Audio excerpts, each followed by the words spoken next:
Bonjour à tous et bienvenue pour cette nouvelle vidéo de Murders Explained. Dans l'affaire d'aujourd'hui, nous allons parler d'un crime.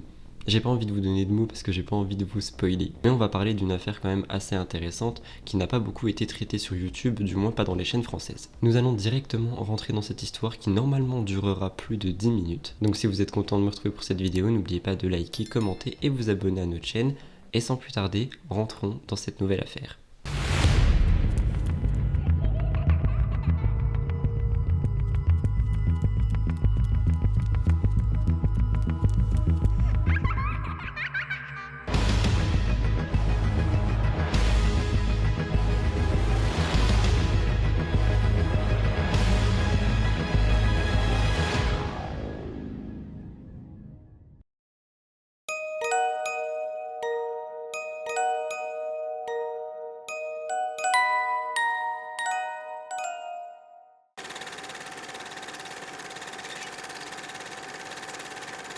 Pour commencer, je vais vous parler d'un couple dans cette vidéo et je vais vous le présenter. Il s'agit du couple Laurie et Larry Eisenberg.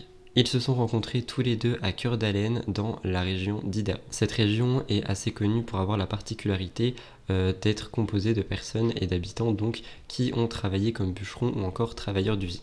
Larry Eisenberg, l'homme du couple, est né en 1950 et après avoir obtenu un diplôme de foresterie à l'université d'Idaho, il a décidé de commencer à travailler dans l'industrie du bois. Larry va épouser sa première femme qui n'est donc pas Laurie en 1974 et avec elle il va avoir deux enfants, Dean et Jessica. Les enfants vont grandir et le couple va commencer à de moins en moins s'entendre, donc ils vont attendre que les enfants grandissent et ils vont se séparer. Et c'est peu de temps après qu'il va rencontrer Laurence Barnes, aka Laurie, et il va la rencontrer à la chambre des commerces de Coeur d'Alene, à Idaho. Alors accrochez-vous bien, Laurie, elle, est née en 1953 et elle a grandi très différemment de Larry. Elle a grandi dans une secte de l'église de Jésus-Christ des Saints des Derniers Jours. Et pour ceux qui savent pas ce que c'est, je viens de trouver cette définition. C'est une église chrétienne restaurationniste fondée dans l'état de New York en 1830. Elle se considère comme une religion révélée. Son siège mondial se trouve dans l'Utah à Salt Lake City. Donc d'après ce que j'ai compris dans les recherches, elle aurait grandi plutôt d'une manière sectaire et très renfermée. Mais en même temps, elle a eu une enfance très difficile étant donné que sa jeunesse a été marquée par de la pauvreté et sa famille avait l'habitude de squatter dans des sortes de fermes vides pour essayer de trouver des endroits où vivre au fur et à mesure. Lorsque Larry aura 19 ans, en 1973, elle va épouser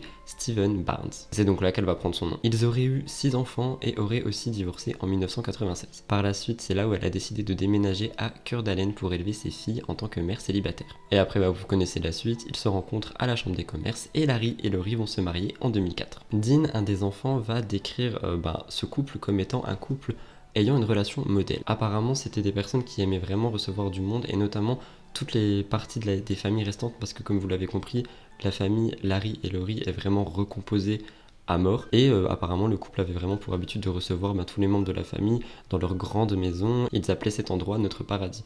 Donc oui, on dirait vraiment que ce sont des personnes qui étaient assez touchantes et touchées par les histoires des autres. Je vous donne ça comme détail. Laurie et Larry ont été mariés ensemble pendant 17 longues années. Le couple, comme je vous l'ai dit, vivait une famille très paisible à Idaho et en plus de ça, la famille étant recomposée, ils avaient vraiment des liens très forts. Un drame va se produire et avant celui-ci, le couple avait fait un voyage en Floride. J'ai dit un drame va se produire parce que j'ai pas envie de vous spoiler tout de suite, mais c'était juste pour vous dire que apparemment oui, ils aimaient vraiment faire beaucoup de choses ensemble, ils étaient tous très soudés.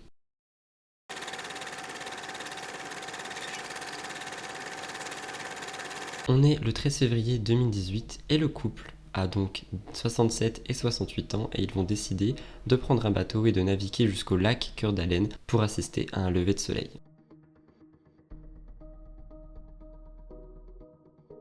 Peu de temps après avoir pris la mer, Laurie va appeler le 911 en détresse. Elle va dire que son mari, Larry, est tombé par-dessus bord et qu'elle ne le retrouve pas. Elle dit qu'elle a essayé de le chercher dans l'eau pendant à peu près 1h30 en vain, mais il faut savoir que c'est un peu bizarre étant donné que l'eau était gelée à ce moment. Les pompiers et la police vont très vite arriver sur place et comme vous vous en doutez, il n'y a toujours aucun signe de Larry. Il faut savoir que ça faisait déjà un petit moment que Larry avait disparu étant donné que Laurie aurait appelé le 911 2 heures après la noyade. Selon elle, c'est le temps qu'elle a mis à chercher Larry aux alentours, donc 1h30, mais également le temps qu'elle a mis à chercher son téléphone pour pouvoir appeler le 911, mais on apprendra plus tard que ceci était un mensonge, étant donné que le téléphone portable était dans la poche de Larry. Donc il était sur le bateau. Les enquêteurs vont faire un premier balayage aux environs, mais ils ne vont trouver aucun corps. Laurie va donc être interrogée parce que je trouve que c'est normal, elle était avec lui, enfin tout est normal là-dedans pour le moment, et elle va dire que son mari était malade depuis quelques temps et qu'il se sentait pas très bien. Et elle précise aussi que ce matin-là, Larry se sentait vraiment mal en particulier. Elle va aller plus loin en disant qu'il serait encore une fois tombé un peu plus malade,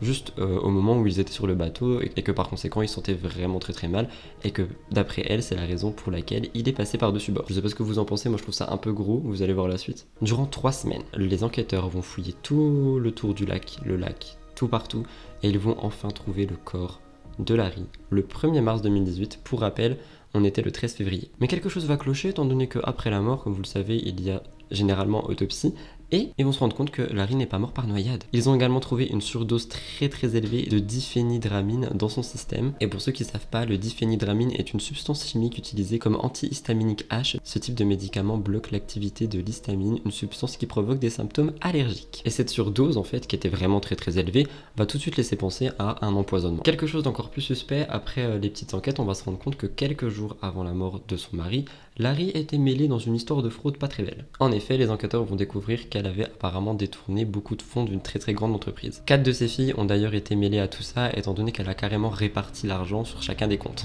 Aucune accusation n'a vraiment été portée sur Laurie à ce moment-là, donc vu qu'elle sentait que tout commençait à se resserrer et que ça commençait à puer pour elle, elle a décidé de fuir la région. Elle a été portée disparue pendant 2 longs mois, ça reste très long pour une fuite, mais après, je sais pas ce qui lui a pris, elle a peut-être été prise d'un élan de conscience, c'est peut-être une voix dans sa tête qui lui a dit « fais les choses bien », mais elle a décidé de se rendre aux autorités.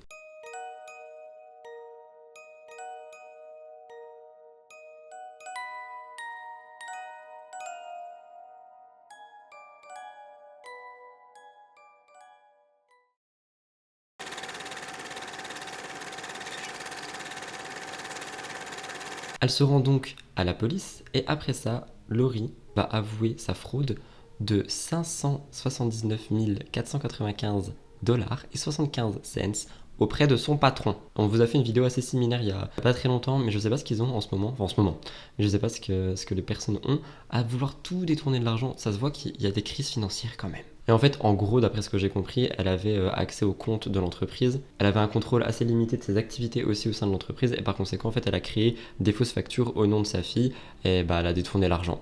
Et en fait, tout ça, ça s'est passé juste, comme on vous l'a dit, avant la disparition de Larry, et le 27 février 2018, elle avait été arrêtée pour 40 chefs d'accusation de falsification et un chef d'accusation de grand vol. Donc c'est pendant l'enquête qu'ils se sont vraiment rendus compte qu'il y avait un problème, tu vois. Sa caution était élevée à 75 000 $ et elle a été payée par une de ses filles le lendemain. Pour cette affaire-là, donc pas la disparition, elle avait plaidé coupable de 3 chefs d'accusation et elle a été condamnée à 5 ans de prison. Et si j'ai bien compris, elle a fui l'État juste après ça. Sauf que la police, ils enquêtaient à la base sur la disparition et la mort de Laurie, donc ça j'ai envie de dire c'est un plus qu'ils ont trouvé pour pouvoir agrandir le dossier, mais eux étaient vraiment concentrés sur la mort de Larry. Et plus ça avançait, plus ils trouvaient le comportement de Laurie très suspect. Par exemple, avant l'incident, Laurie avait mentionné que Larry souffrait d'une grippe très sévère. Elle avait même rajouté qu'il avait eu une sorte de mini AVC. Donc en fait, on dirait qu'elle prévoyait comme si quelque chose allait se passer, tu vois, mon mari est vraiment très malade en ce moment, il risque de faire un accident ou quoi que ce soit.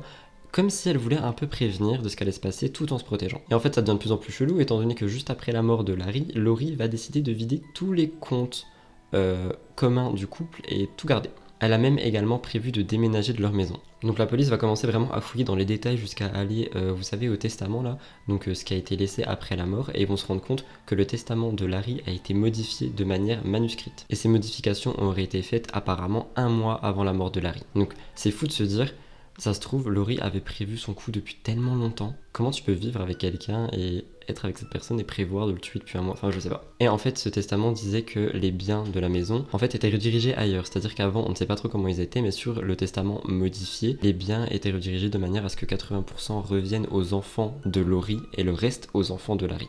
Donc c'est dégueulasse, mais bon. La police va continuer à fouiller et vont se rendre compte que Laurie avait fait aussi pas mal de recherches internet assez bizarres, je vais vous en lire quelques-unes.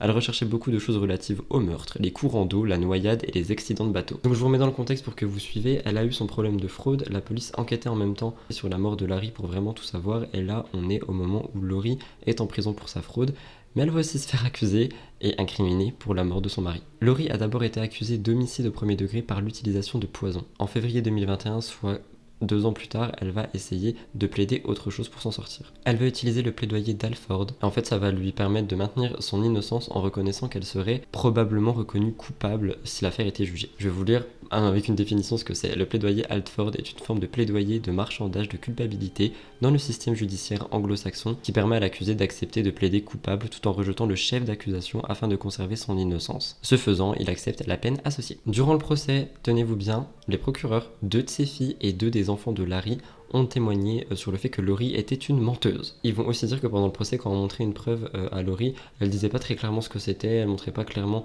c'était A ou c'était B, elle était très très vague et elle essayait de faire le serpent en fait. Laurie, elle dira qu'elle a commencé à détourner de l'argent parce que ses filles avaient des difficultés financières.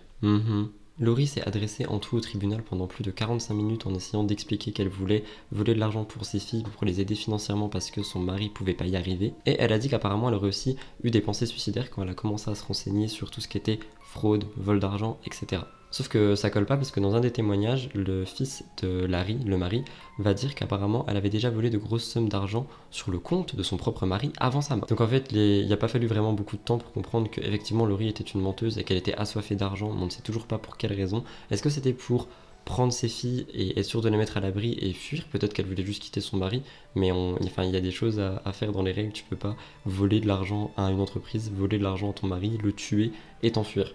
Donc c'est dommage, mais moi je pense que c'était juste un couple qui s'entendait peut-être plus, et peut-être qu'elle voulait prendre ses enfants et partir, mais je pense que ça a un peu pété là-haut. Pour terminer avec le procès, elle a été condamnée à la prison à vie avec un minimum de 30 ans avant de demander la libération conditionnelle. Une fois qu'elle a été reconnue coupable, elle va dire des choses qui n'ont jamais été entendues durant cette affaire. Elle dira que son but n'était absolument pas de tuer son mari, mais de elle se suicider, et je trouve ça faux parce qu'elle a vidé tous les comptes, enfin on dirait vraiment que c'était prévu, je pense pas qu'elle avait prévu de se suicider. Selon elle, le verre qu'il a bu avec les médicaments était en fait pour elle et c'est lui qui l'a bu dans la nuit sans faire exprès. Encore une fois, ça j'y crois pas trop, mais dites-moi ce que vous en pensez. Et je ne suis pas le seul à dire que c'est du bullshit étant donné que même les juges de cette affaire vont ne pas y croire et c'est pour ça qu'ils vont condamner Laurie à la prison à vie.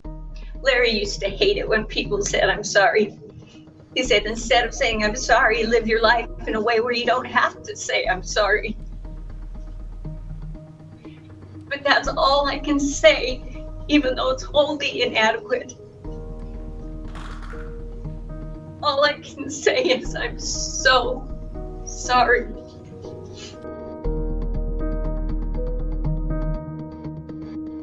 The manner in which I lost my father, Larry Eisenberg, has left a hole in my soul that I will never be able to fill.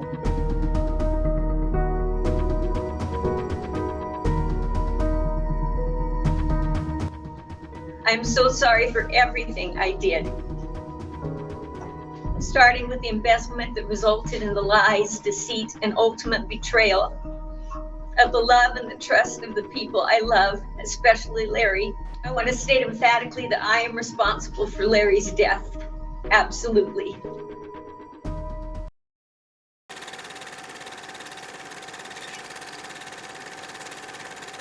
Voilà tout le monde, c'était tout pour cette affaire, l'affaire de Laurie et Larry. J'ai essayé de pas me mélanger les prénoms pendant le tournage, je vous assure c'était très très dur. J'espère que cette affaire a pu vous intéresser et vous intriguer.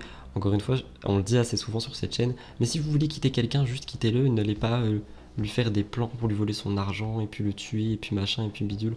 Enfin non, mais quoi qu'il en soit, cette affaire reste quand même très mystérieuse parce qu'on n'a pas vraiment les raisons de pourquoi tout ceci a été fait. Selon Laurie, c'est aider les enfants. Moi je pense plutôt que ça serait pour prendre les enfants et partir avec. Mais j'attends vos théories dans les commentaires. J'espère que cette vidéo vous a plu. Si c'est le cas, n'oubliez pas de la liker, la commenter et vous abonner à la chaîne, c'est toujours pas fait.